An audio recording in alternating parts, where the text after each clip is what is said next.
What's going on, ladies and gentlemen? Today we're here once again with Nurse Angela. Last time she was on the show, she gave us a lot of jewels, and the sister just kept it real about the medical industry and her experiences. So the video with Dr. Moore, many of you have sent me this video, and I say, you know what?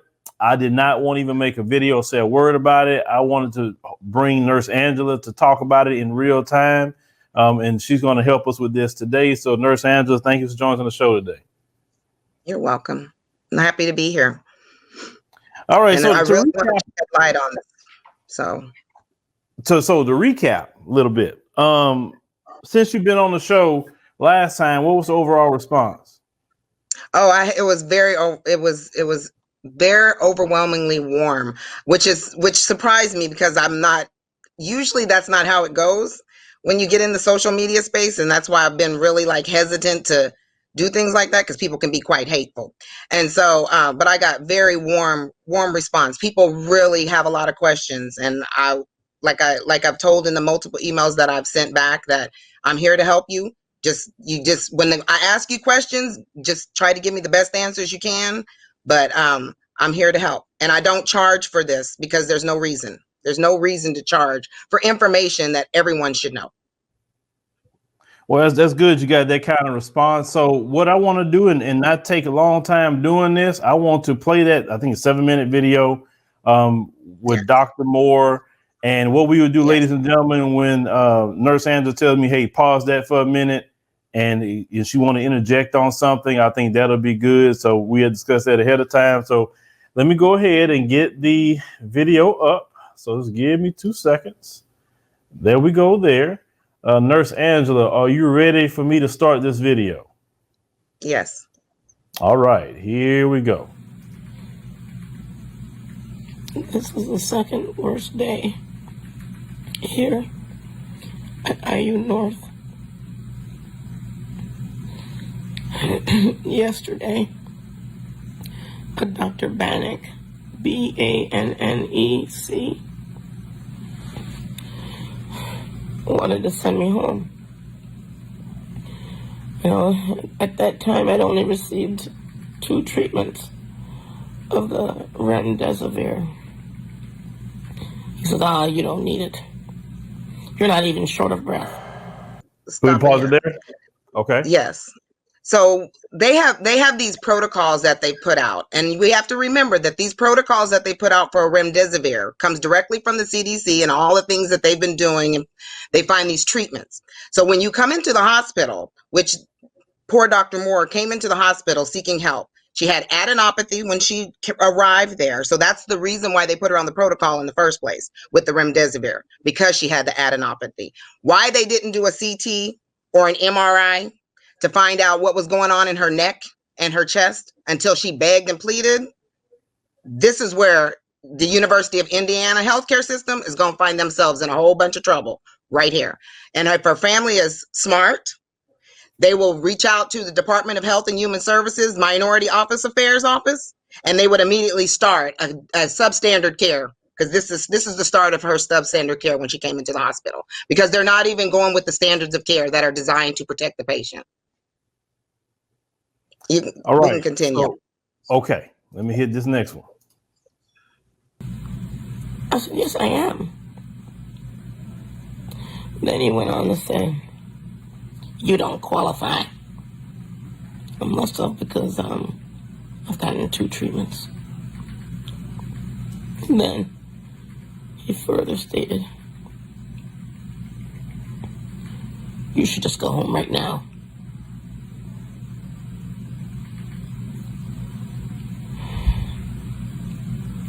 And I don't feel comfortable giving you any more narcotics. So, patient dumping. And the last time that I was on your show, we talked about specifically how patients come into a hospital setting. You either come in through the ER or you come in through surgical services. It's obvious that Dr. Moore came in through their emergency room with signs and symptoms of COVID, which automatically made her on the protocol. So for him, Dr. Bannock, to come in talking, saying that she's not on the protocol, she doesn't qualify for the protocol, was a lie. And it was his way of trying to dump this patient, which was Dr. Moore, which she recognized because she started asking the questions. Okay. So let me ask a question about that. So if you notice they're doing that to you, what could a person do? Every hospital system has patient advocacies. And Dr. Moore was in a perfect position, even though she was ill. And this is what I want people to understand clearly, that we as healthcare professionals find ourselves in these situations. And as much knowledge as we have, it doesn't matter. When you are sick, when you are injured, you don't have the faculties to try to also advocate for yourself. This is why we have a healthcare people to advocate for us. Like nurses should have been advocating for this patient, regardless of if she's a doctor or not. Her perceptions are what her perceptions are. Our standards of care for nursing describes that very clearly. Advocacy for the patient. Pain is what the patient says it is. It's not for our interpretation. So she should have immediately reached out to patient advocacy, and I actually think she did. And then the patient advocacy said that there's nothing we can do. So they failed her all the way around. So in this situation, given that she tried all the avenues that were available to her by reaching out to patient advocacy, by advocating for herself, and it all failed because this hospital system failed her. I was in so much pain from my neck. My neck hurt so bad.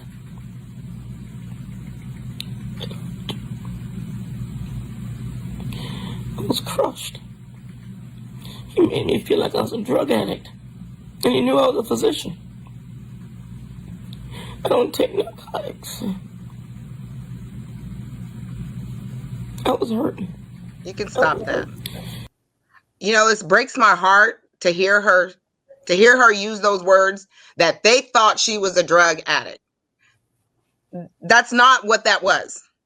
They did not think she was a drug addict. They knew darn well she wasn't a drug addict. What got her hemmed up was she started asking questions. Now, I've been in the healthcare for 30 years. I too have been a victim of healthcare abuse, which is where I find myself right now.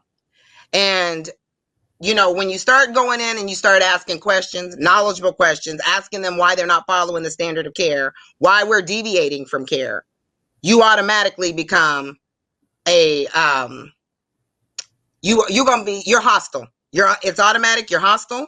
So when the nurses said that she was intimidating to them, that's what started that whole thing, because they came in not knowing what they was talking about.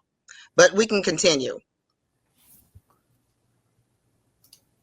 Before I started, it seems like in the medical industry, just like the police, like, you know, you catch the police on something, you know how a person say, hey, well, that's not the law, and how violent they get, and they talking about, you know, you being aggressive and you're not complying. It seems like the same thing in the medical industry.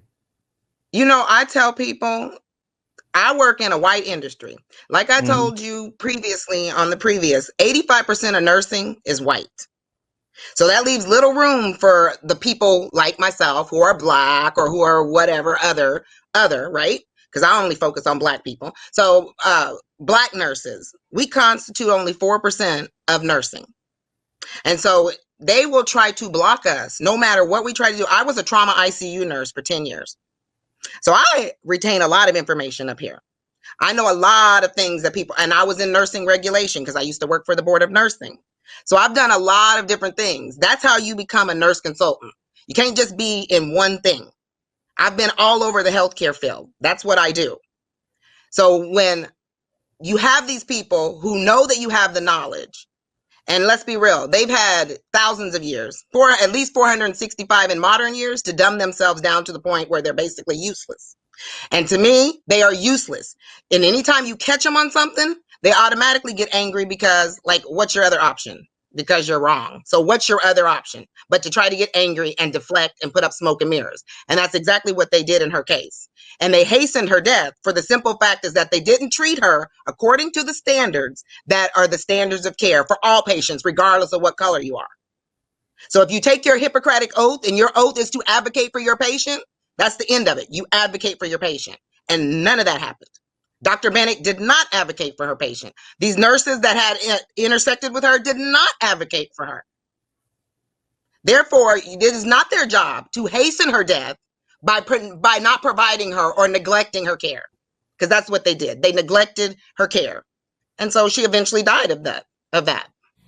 So spoke to patient advocate who left me wanting. There's not much I can do. So I started asking, send me to another hospital where they can treat me. And if they're not going to treat me here properly, send me to another hospital. Well, next thing I know, I'm getting a stat CT of my neck with and without contrast. The CT went down a little bit into my lungs, and you could see new pulmonary infiltrates, new lymphadenopathy all throughout my neck. And all of a sudden, yes, we'll treat your pain. You have to show proof that you have something wrong with you. This right here, where they went and did the CT, because she kept complaining of the neck pain. So she kept complaining of her symptoms getting worse and not better, despite having 2 doses of remdesivir. So she's gotten 2 antivirals, but yet she's still getting worse. So yeah, they should go and do a CT, which they should have done before, because now you got a CT, but what do you have to compare it to? Because you didn't do one when she came in with the symptoms. Which, if you look at the CDC protocol, if you go into the healthcare section of the CDC Gov and look under the protocols of treatment, she was supposed to have A1 done previously. So that way you can compare it. And now you know that the case is worsening, but they didn't follow the standard of care. So they wouldn't have done that. But then when they did find out, they did get concerned. It's just amazing just hearing all this. You're breaking it down. I'm just shaking my head. It's like, to me, it's almost like negligent homicide to me. This is negligent homicide, from my opinion. As a nurse, advanced practice nurse, this is negligent homicide. And if I was in a court, and I am certified in 2 courts in like 23 compact states, yeah, that's my professional opinion. That's what my actual professional opinion would be. And I would tear it apart. I would tear this apart. In order for you to get the medicine, I put forward and I maintain, if I was white, I wouldn't have to go through that. And that man never came back and apologized. This Dr. Banny guy. And then today now, supposed to be getting the narcotics, right? They came in 9 o'clock. I've been in pain since 7.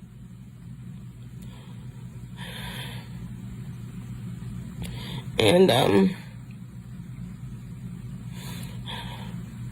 when they came in, very, very sympathetic. Yeah, we will get you pain medicine. I don't want to give you IV narcotics. How about PO? Fine. I just want my pain to end. So the idea that this lady, she has an IV. She has an IV. It's obvious she has an IV. I've seen it in multiple different things.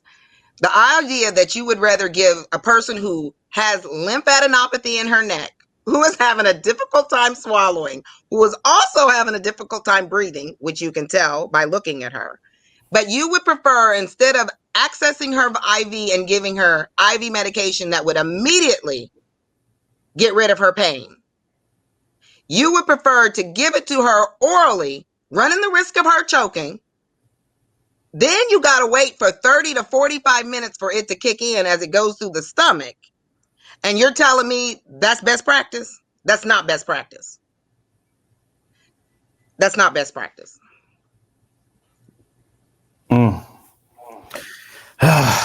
Boy, and you see why, people watching, I say that we need to create our own clinics, our own hospitals, because this is how Black folks are dying from COVID. Right here, what you see. They are actively killing us from COVID. They are actively killing us. So then he says, well, what pain medicine? I said, I don't know. I don't take them on a regular basis. I don't even write for them. All I know is that I'm in intense pain and morphine worked. Okay, well, we'll give you Percocet. Okay? I don't know nothing about it. I don't think I've ever had it. It was another 2.5 hours before I got the pain medicine.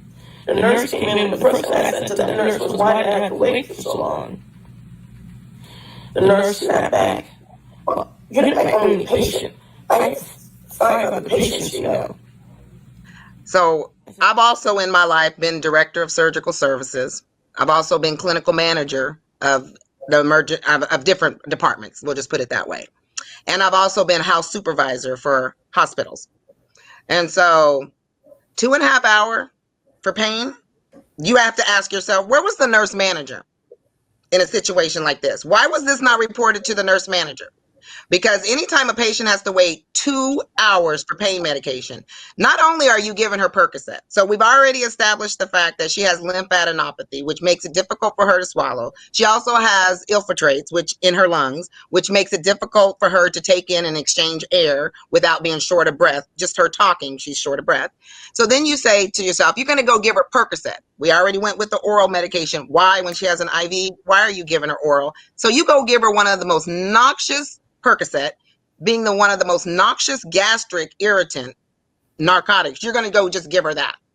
You just want to compound the issue. So then what happens when she gets sick to her stomach and then she throws up and then she further gets infiltrates into her lungs because she aspirates some of the stuff.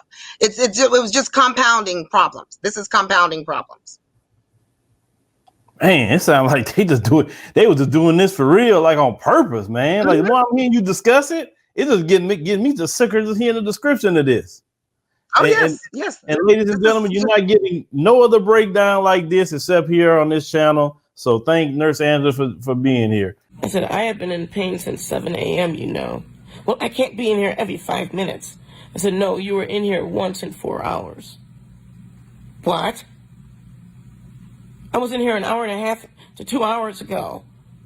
That was once, since your shift started at 7. Well, I had other people, and I had to take the shift change. We had to give report. I am a patient. Are you going to take care of me or not? And that's right. She is a patient. That is not her concern that you have other patients, that you have to get report. None of that is her concern. She is your patient. So what her concerns are is that she is relieved of pain. And so as a nurse, and like I said, I've been in nursing for 30 years. As a nurse, pain is what the patient says it is. And if the patient says that Percocet is not really what she should be having because she mentioned morphine, then it's your job to advocate to the physician to ensure that you get the morphine for your patient, because that's how you best treat your patient's pain. And that's going from your pain. If you listen to your patient, you'll know that, because she simply stated, I've had morphine and it worked. She said that. So there's no reason to go to another pain medication when the patient's telling you what has worked for her in the past. So let me ask you a question. How long should she have waited from the time she requested the pain medication? What's the average time they should get it? At a max, how long I've ever made my patients wait is 30 minutes. And that's if I'm like just all over the place, because we have certain standards in healthcare, and it don't matter what color you are. These are the standards, white people. These are not just arbitrary like standards for certain people and not for them. These are arbitrary national standards that the state board of our state board of nursing has put forth. It's in legislation. It's not up for them to decide if they want to do it or not.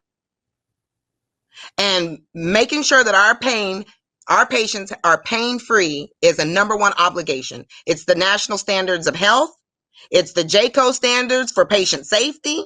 So these are not like new standards. First of all, this pandemic has thrown all these like fake healthcare people into a tizzy. They don't know if they're coming or going. They know nothing. So believe nothing they say. Any word that comes out of their mouth, no, it is a lie, because they do not have any hardcore research that states anything differently. And until I see hardcore research that applies to my community, don't come here with your nonsense, because I'm not listening to it. And he went in. Now, that is not how you treat patients. Period. So I don't trust this hospital, and I'm asking to be transferred. These people wanted to send me home with new pulmonary infiltrates and all kind of lymphadenopathy in my neck. The other thing that white Dr. Bannock said was that if I stayed, that he would send me home Saturday at 10 p.m. in the dark. Who does that? Because that's the end of the billing cycle. That's why they do that. So he's not, this is no magic secret pill. The reason that he's discharging her at 10 o'clock at night, the most inconvenient time ever, is so that he doesn't have to pay, they don't have to pay for another day. So the billing cycle ends. So it's time for her to get gone. No matter if it's convenient for the patient, they don't care. So what is the proper time to be released? In the morning? For a patient's comfort is at an appropriate time and where they can you should be able to reasonably basically coordinate your discharge. So they should have been able to, I believe she has a son, so they should have been able to coordinate her discharge with her son. If she wanted to go to a different hospital, they should have arranged, social work and should have gotten involved, and they should have arranged for her to be transferred to a different hospital based on the fact that she does not trust them. And that's simple. And I have done it. That's how I know it can be done. I don't want nobody telling me that you can't transfer because of that. Yes, you can. If I don't trust you and you're not doing what you're supposed to do, then social work can get on it, find me a hospital I can go to, get a receiving doctor who's going to take me, because I can talk to doctors all day long. She's a physician. She could have talked to doctors all day long and told them exactly what was going on. And I have done it. I have done these type of things where I have transferred patients who just do not want to be at this hospital. And you find a receiving doctor, and that doctor gives report to the other doctor, and then she's gone. But they chose not to do this. But this particular doctor, to me, he sounds like just a straight up white supremacist. He is. He is. And his little face. I saw his little face.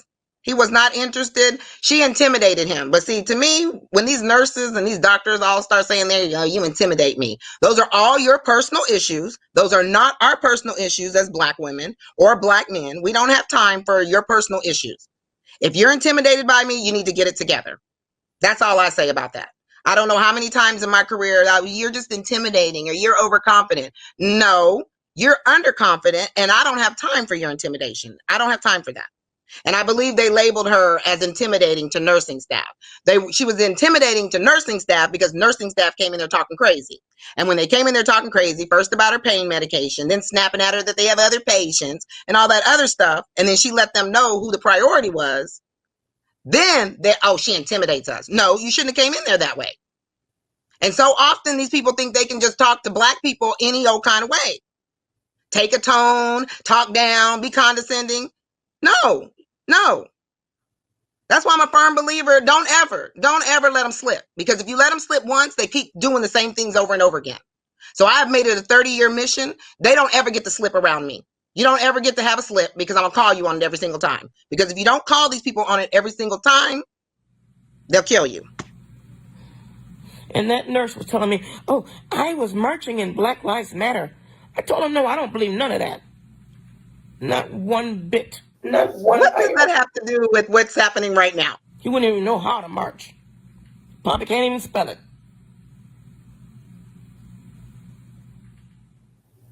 What does Black Lives Matter marching have to do with my health right now? That's what I don't understand. So, okay, so white nurse, you marched in Black Lives Matter. What that has to do with I have COVID right now and I'm sick? Is that supposed to make me feel more comfortable that you're going to take care of me when you already have an attitude? Is it? Because I'm not feeling real warm and fuzzy after you've already attacked me about my pain medicine. And now you're telling me you marching Black Lives Matter and that's supposed to make me be like, you know what? You really care about me. No. And you can just walk on out of here with that. I would have got a different nurse. I'm not having these conversations with these people. Especially when I'm sick, I'm not having these conversations. No. Inappropriate and unprofessional. But they are all unprofessional. Let me tell you something. When saying I marched with Black Lives Matter, so knew I marched with Dr. King. I'm not racist. I marched with Dr. King. I got Black friends. I got Black friends. My sister's married to somebody Black. I date Black people. I'm married to somebody Black. And you still roll That's the out your bed to disclaimer. be a white supremacist too. That's right. Every day, all day. Every day, all day. And go home to your black spouse. That's real. Yeah, they will do that. And that's why, like, the worst thing you could tell me is I got black friends, I date black people, or I march with Dr. King or whatever, because automatically I say, oh, white supremacists. I was like, that's that guilt complex coming up. Because see, when she was calling them out, that's Right. that white guilt they get. Like, hey, wait a minute, They do. I march with Black Lives Matter. I'm like, Black Lives Matter is not even a black organization. Let's call that what it is. Exactly. It is It ain't representing. It's not representing real black people. a Caucasian, black fronted LGBTQ organization. Let's call that what it is. We talking about the organization. Well, here's what I say about Black Lives Matter. I've been black for 48 years, and my life has always mattered. And I don't need no banner to tell me that. And I don't really care what white people think about that. I don't really care. I don't need them to value me. I value me. I don't need them to value me. I don't get hung up on white supremacy. I don't admire white supremacy. This is why white people hate me. But that's okay. You can hate me because I don't really care. I don't care. I don't admire white supremacy. And when they realize that you ain't like all like happy because they white, they gonna have problems with you. I have never, ever, ever been in my profession and not had problems. White people do not like me, and I'm okay with that. Oh, well, the thing is, and I knew that from the first time I talked with you. You just don't seek their validation like a lot of our brothers and sisters do. And when you don't seek their validation, you're literally taking their power away from them when you do that. And then on top of that, on top of that, you letting them know, look, how in the world you don't know something? You have all the advantage. You get in with less education. How you don't know everything? Because see, when I want to hurt their feelings, like when I really want to hurt their feelings, I'm like, how is it I'm a black man? I got over you in the system that's meant to give you advantage. Everything with you has been graded on the curve. No matter what you do is an excuse for it. I say, if I got past you, you are a waste of white. Now I say that. That's right. I say, because if I was white, I guarantee you. I say, if I was white, I guarantee you I'll be a million times ahead of you if I was white. Right? Phillip, I have said the same thing. I said a perfectly good waste of a white person because look, you got every opportunity. You got a whole system designed so that you succeed and you fail. What is that about? What is that and get mad with me, people like me and you come from, literally nothing with the foot on our neck. And we still get the foot off our neck and still do something for ourselves. And we don't look down like nothing on the ground. Yes, a boss. So we don't do that. Like, man, forget, like, I don't know. They don't like that kind of black person. Be real shook. They be real shook. Yeah. Don't even just start talking politics with them. Like, you're pretty educated. Oh, no. I'm like, why aren't you? But let me continue. Be real. Yeah, it's real talk on that. I've dealt with a lot of them in my day. When you send them home and they don't know how to fight for themselves, I had to talk to somebody, maybe the media, somebody, to let people know how I'm being treated up in this place. And he gladly told me, I know you're a doctor. So he didn't want the black doctor to have no medicine, nothing. And then had the nerve to say it's because of him, the nurse, that I got the medicine. Really? Because of you? No. How about because I had that stat CT in my neck where it showed all of that lymphadenopathy and infiltrates? Yeah, you didn't know about that? You didn't get that in report? That's what I said.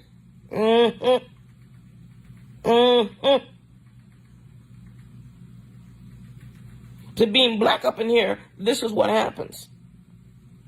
Nurse Angela, after reviewing all of that, she clearly said it was medical racism with that situation.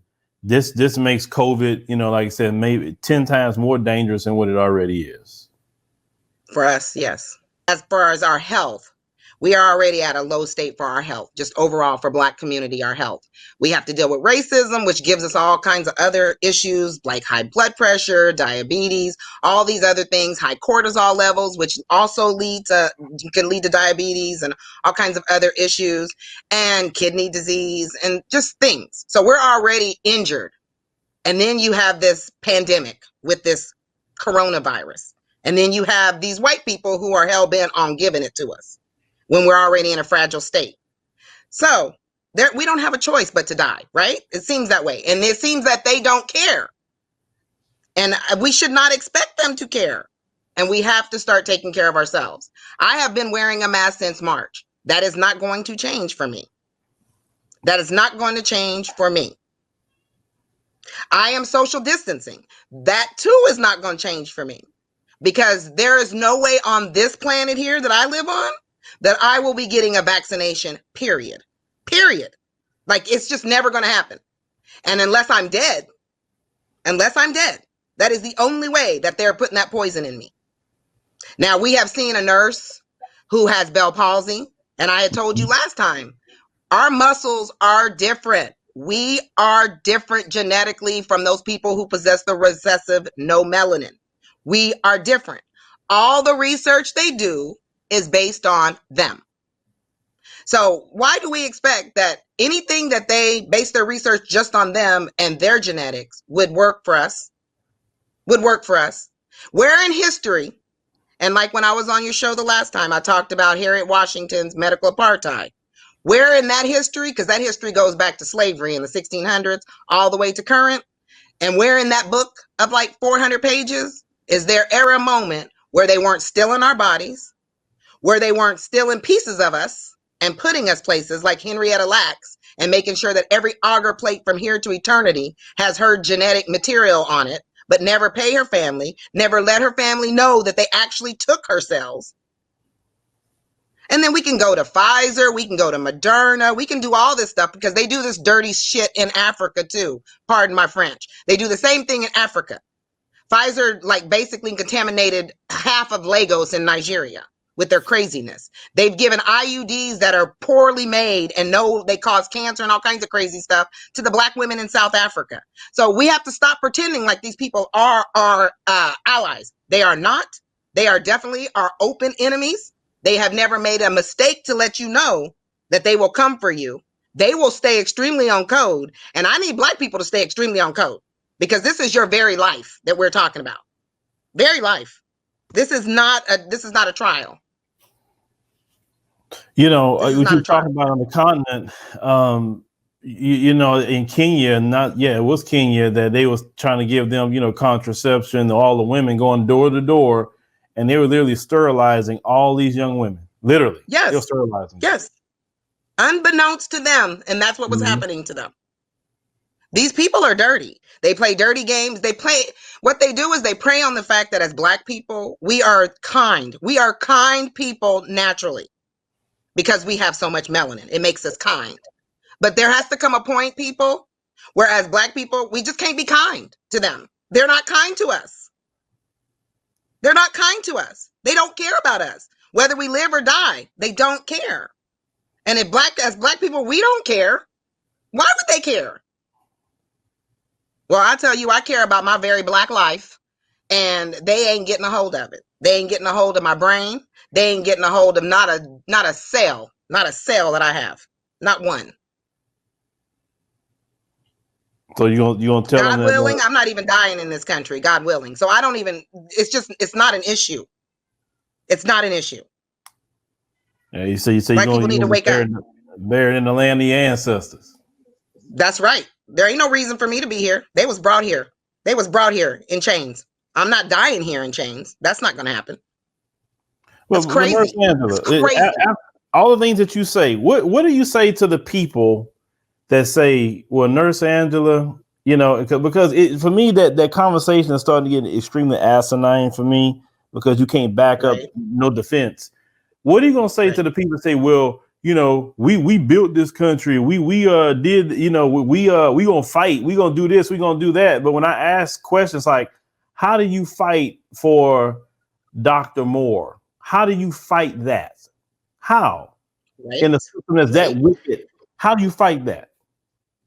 You know, it comes a time when Black people need to understand very clearly that, yes, our ancestors, and I had 2 of them that came over here and survived the Middle Passage. And you know what? If they can survive the Middle Passage, danggummit, we can survive anything.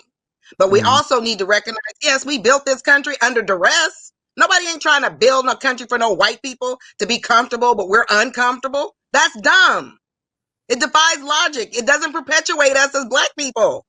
It makes no sense. So what? It was built under duress. Under duress. And I can tell you, my ancestors didn't fight for me to vote. My ancestors, except and my great-great-grandfather, Buck Long, fought for the colored troops in southern Missouri. He fought to be free. He did not fight to vote because he naturally assumed he would be able to vote. So don't give me no crap about I need to vote for people, because voting ain't gonna do nothing. My ancestors voted, and still look. They still tell us every, 25 years? So are we going to allow Black people to still vote in this country? White people don't get that asked. They don't have to bring up a referendum to vote for them to vote. So, but every 25 years, the question of shall Black people still vote in this country has to come up. Like, why? So you're telling me this is a hostile land for me. Why would I be here? Why would I be here? This is a hostile land for Black people. And on top of the voting rights, the civil rights, that's voted on every 25 years too. If somebody got to give you a 25-year lease to have some rights, that's a lease. You to be treated like a person, they have to vote for, should we still continue to do that for the Black people? Should we still continue to be treating them like the dogs that we treat them like? Because let's be real, they treat us like dogs. They think that they run and fetch. They think that we run and fetch. And I'm here to tell you, there are Black people like me that are telling you that ain't going to happen. That's not going to happen. It ain't never happened with me. I've been born Black. I'm born Black of 2 parents who are Black, as Black can get. My daddy was Black purple. He was from Louisiana, Black purple. So I'm Black. And yes, my ancestors did build this country right along with every other foundational Black person, if that's what we want to call each other. I hate that word, but those words. But anyway, built it under duress. It never belonged to you. White people tell you all day long it don't belong to you. They show you every day that it doesn't belong to you, because you can't go into a store without having static. You can't get in your car and drive down the street without also having static. You can't get sick and go into a hospital and not have to worry about, am I going to die today because they might kill me? So yeah, they tell you every day. Every day you're told you don't belong here. So it's up to each individual Black person in this country how long you want to beat your head up against the wall trying to bust through because you just want to be accepted by white people. Like, please. They should want to be accepted by you. And I see it that way all the time. Yeah, I mean, that's why they don't like me. I'm amen to everything you're saying, because even if you are a statistic person, right, and you look at all of the data and statistics, it shows you everything you just said statistically. You know, even if you say I ain't on that, all that rah. Okay, well, be educated, and you look at it even on the educated scale, how we are disenfranchised, like say with education, home ownership, wealth. Like everything basically backed up what you just said, even on paper. Exactly. But you have degree after degree after degree after degree. Right. All from white institutions, degree after degree after degree. And they still are racist. And I'm here to tell you, I have reached the top of my field. Racism, the whole 30 years. University of Washington didn't sky by because they wanted to be racist. Bill Gates because Bill Gates is deeply entrenched in the University of Washington. He too is a racist. So, let's be real. I've had 30 years of racism and plus, because I've experienced racism since the day I was born. And it don't matter what you got. It don't matter what your social status is. I know people like to think, you got some money. I got some money and they still be racist against me. So when am I going to be absolved? I have education. They still be racist to me. Well, you don't get absolved of racism. Well, Nurse Angela, did you hear about this new study that came out? They were telling Black folks, they understand that Black folks deal with a lot of racism and a lot of trauma from it. and they was promoting black people taking ecstasy or mushrooms to deal with the depression that comes with racism. Did you hear about that study? Yes. You mean they want you to take drugs so that you don't pay attention? Right. That's what they want you to do. Right. They need you to be dumbified and stupefied because they little propaganda machines ain't working so well. So they need to numb you out till they ramp it up. Don't be a fool. Don't be a fool. If they offering you something, know it ain't for your goodness. White supremacy, you know, I would say white supremacy has never meant any good for really nobody but themselves. I don't care who you are. It's definitely not the black man and woman throughout the planet Earth. That's for sure. We see that. Most definitely. But Nurse Angela, after everything that we have talked about here, you know, let people know, like I said, you know, what they should do, what they could do, and how can they contact you. Well, so I'm located at my email is A as in apple, D as in dog, I as in igloo, M as in Mary, U as in umbrella, which is Adimu, which is Swahili for rare. And I've actually had that name since I was 19 years old. But anyway, Adimu at Adimu34 at outlook.com. And I'm available via email, and I will answer all emails. And I have I've been answering emails since the last time I was on your show, and I will continue to answer emails as long as people need assistance. I will. So, yeah. But we just have to realize we have a lot of avenues available to us, and and these people may say that we're disenfranchised, but the goal is for Black people, don't get the mindset that you're disenfranchised, because there's a lot of avenues that you can get these people, because they're bad and they're liars and they never go by facts. And if you live in the light and you go by facts, there's nothing they can do. Yeah, the truth will always, you know, definitely defeat the lies. Right? But right. ladies and gentlemen, like I said, make sure you email Nurse Angela if you have any questions, thoughts, or concerns. I'm pretty sure some of your colleagues that are part of the Mzungu persuasion will probably start emailing you as well. I can see that happening if they haven't started emailing you saying how wrong you are or whatever, and you know how that goes. You know, and the truth come out, you're always wrong. Yeah, hey, I know you're ready for the smoke. You definitely ready. Bring it. Sure. So, ladies and gentlemen, make sure you utilize that email. You have any questions? And Nurse Angela, thank you for joining us on the show. You're welcome. Thank you.